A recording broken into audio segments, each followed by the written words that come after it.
So Bret the Bitterman Hart is shooting again, and this time it's Hulk Hogan in his crosshairs. I think this guy just wakes up in the morning and he flips a coin, heads or tails, decides is he going to try and bury Hulk Hogan or is he going to try and bury Triple H. The guy seems to have moved on. I always thought over the years the two people he hated the most was Vince and Shawn, but that doesn't appear to be the case. I think it's Hulk and Triple H, and the guy just can't seem to let it go, and it is kind of sad. Maybe if Bret Hart had any sort of personality and was an alcoholic, then these rants would come off as entertaining, but they just come across as a sad, bitter old man who just can't let go of the past and can't let go of people that were either better than him or more over than him or just became more established or whatever, right? But Bret Hart just can't go over the fact that he really wasn't that good. So he's doing another interview, and this time he decides to try and throw Hulk Hogan under the bus, just making up lies about the Hulkster and trying to make him out to be less of a star than he really was. So Bret, in a recent interview with Calgary Sun, was reflecting on his in-ring WWE career. And again, why can't he just talk about his own career without mentioning others? I mean, it's just lame. It'd be like me talking about my YouTube career, but burying a certain YouTuber in every single vid. I mean, I don't need to do that. If someone pisses me off, I might bury them, but if I just talked about the same person every single day, it would make me look a bit pathetic. And that is how Bret Hart looks here. Anyway, he went on to say, and I quote, "I think it all goes back to when Gorilla Monsoon called me the excellence of execution. I was just a guy who did everything right. I remember when I started wrestling, I knew how everything worked. I knew how to take turnbuckle hits to the chest. I knew how to body slam. When you want to watch to do something in the ring, you watch my matches back. You learn how to do a sharpshooter. That's how you do it. You want to learn how to do a standing suplex. That's how you do it. I was always that guy. I was really really well taught the art of wrestling by two Japanese guys, Mr. Hito and Mr. Saka. Apologies, what the fuck is this guy's name? Right, we'll just stick with two Japanese dudes. I was taught how to protect myself and my opponent so he doesn't get hurt. More important than that, it was all about what I represented. You represented a boring bastard, mate, get over it. Anyway, I have an incredible body of work with so many different wrestlers. I was so proud of those matches, and all the Canadian wrestlers like Natalia or Edge were influenced by me. I think if you look back at wrestling when it was the Hulk Hogan show, he was 6'8" and a 1 out of 3 wrestler. He didn't know a headlock from a headlamp. He didn't know very much. He knew how to do a clothesline and maybe a body slam. He was very limited. Vince McMahon took a chance with me and made me champion. It meant so much to me that I think I tried to live up to the expectations of a champion. It was about being the best wrestler, and I gave so much as a wrestler. I was a good role model in the dressing room, and that means a lot to me," unquote. So there you go, Bret Hart saying how he was good at this, good at that, good at everything. He was the best. He was the role model. He was the real champ. Hulk Hogan was a nobody. Hulk Hogan was a guy that was just a 1 out of 3 guy, you know. Hulk Hogan was the guy that had the belt, and then Bret came along and McMahon put the belt on him because Bret was the best thing since sliced bread, according to the Hitman. I mean, what a load of fucking shit. First of all, let's talk about, we'll break this down. We'll talk about Hulk Hogan first. I mean, if Hulk Hogan was as limited as Bret's claiming, then he wouldn't have been trained in the first place. He wouldn't have been pushed in the role that McMahon pushed him in. McMahon would not push you as the top guy if you did not know a headlock from a headlamp.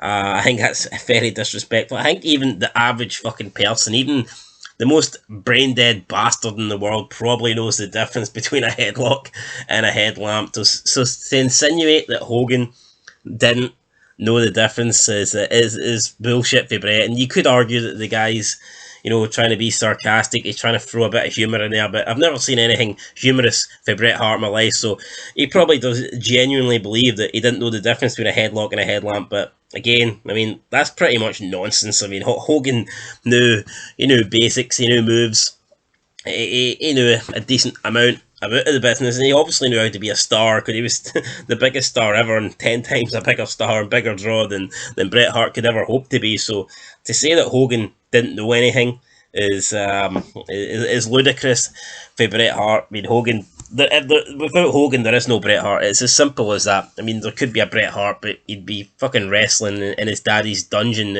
by like 10 members of the Hart's family watching. So Let's get real. Without Hulk Hogan, there's no WWF, there's no Bret Hart, there's no championship run, there's no Montreal Screwjob. Without Hulk Hogan, Owen doesn't even fall for the rafters and die. So maybe that's why Bret's so resentful of Hogan, because Hogan, put everything on the map. Hogan made everything happen. So who knows? Speaking of Bret, he says that he knows how to do this, he knows how to do that. He's the best at the sharpshooter. He is the best at a standing suplex. He's the best at a drop kick. Well, I mean, I think that's all debatable. Personally, he can say he's the best at the sharpshooter. I thought Benoit was better at the sharpshooter, if I'm being honest. Now, Bret does a better sharpshooter than The Rock, for sure, but The Rock's is terrible, so I'm not going to give him much credit for that. But personally, I thought Benoit was better at the sharpshooter. I've also thought Benoit was better at a standing suplex, to be honest. In terms of drop kicks, I would never think he put Bret Hart anywhere near the top. I think he drop kicks, I think of like a Hardcore Holly or like a Randy Orton or an AJ. I don't think of Bret Hart at the top of the dropkick list, that is for sure. And overall, just in terms of work in general, I mean, the guy, he talks about Hogan being limited. This guy did not have a large moveset at all. And the moves that he did do, everything was played safe. Everything looked, yeah, it was safe and snuck. And I mean, he made it look real to an extent, but there was no intensity behind his work. I never watched a Bret Hart match and go, wow, these two are killing each other, and I know they're not, but I think it's better when it looks like they're killing each other and they're not, and I just never got that for Bret. Everything looks safe, everything looks slow and pedestrian. I never felt any intensity in a Bret Hart match. It was just like the same formula over and over. People could say Rick was the same thing, chop, back body drop, turnbuckle spot, top rope, getting thrown into the ring. People can say that about Bret, about Ric Flair. I personally think Bret Hart's matches was the same. Backbreaker, pile driver, sharpshooter. That's pretty much it. The punches in the corner. So, I mean, Bret can talk about his body of work and this and that, but I mean, personally, I don't see it. I look at every classic match Bret Hart's had, and it's with guys that were better than him. And maybe not in the ring, but it's with stars that accomplished more than he did.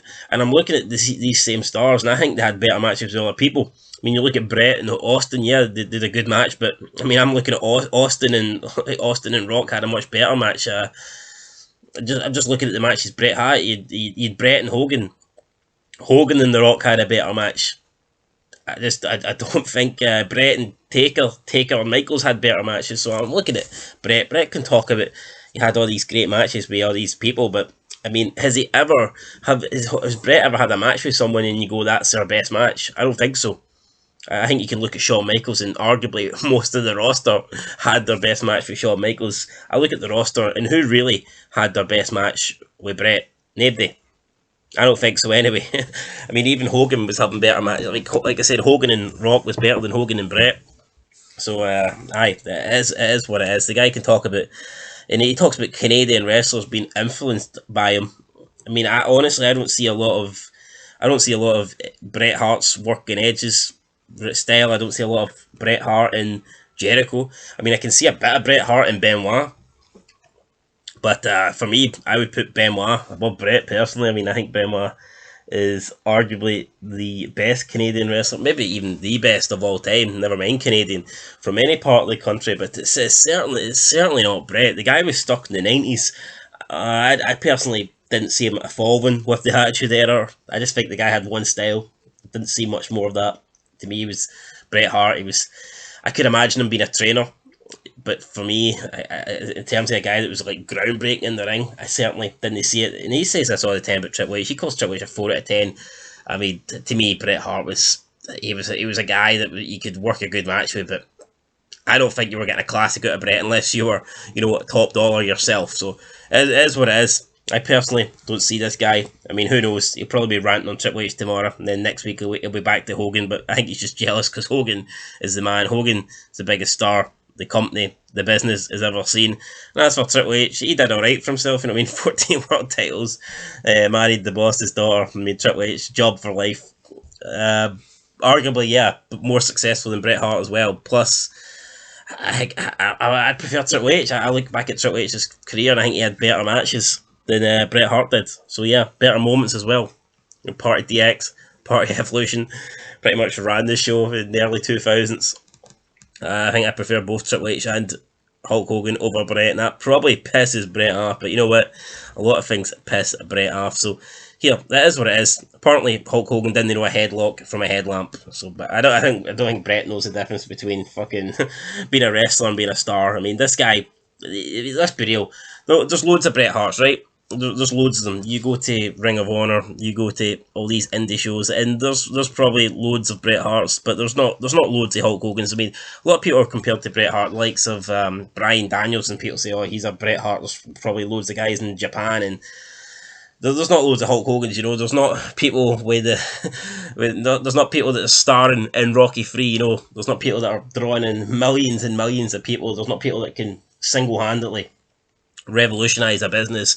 There's loads of people that can do what Bret Hart did. There's loads of people that can get old and complain and moan and be bitter and bitch about everybody on a daily basis. There's loads of people that can wear pink and put on a pair of sunglasses, right? But there's not loads of people that can do what Hulk Hogan does. So yeah, Bret Hart, he keeps criticising Hulk Hogan. It's sad, it's pathetic. I don't know why. I never hear the Hulkster talk about Bret Hart. I mean, Hogan probably forgot who Bret Hart was. That's how much impact Bret Hart made in the business. He's a bum. Anyway, that's it. Hogan's better than Bret. You know it. I know it. Everyone knows it. Till next time. Peace.